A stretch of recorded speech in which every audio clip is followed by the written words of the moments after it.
I've been fortunate enough to spend my career in the Great Bear Rainforest. There's two conservation initiatives that are called Projects for Permanence in Canada. There's only 11 in the world, and I've been part of the teams that have negotiated two of them.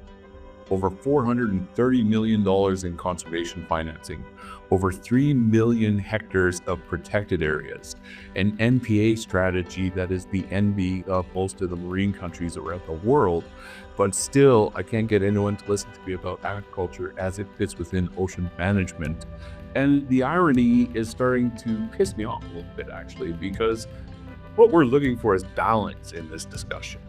And I say that because I met you during the days of the Harper government when we secured the $30 million federal contribution for that, creating the Coast Opportunity Fund.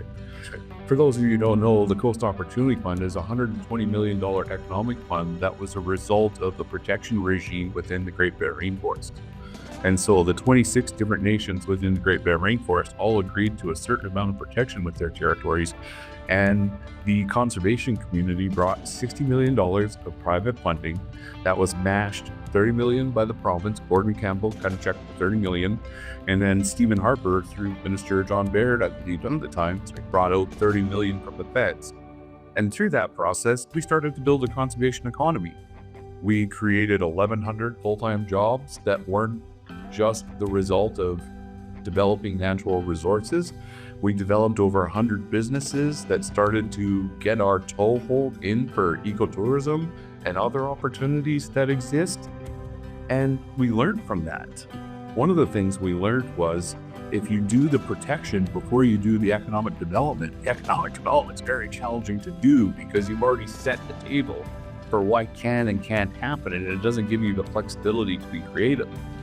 And so as we've been going down that road, we realized that we needed to do a marine component to coast funds. And so a number of years back, Coastal First Nations, Numa Coast Council started a discussion to continue this journey, but to include the marine environment. But this is about ocean management for us. None of us have the luxury to talk about aquaculture in a one-off, shellfish in a one-off, marine conservation in a one-off, because it all has to be put together in a manner that's led by First Nations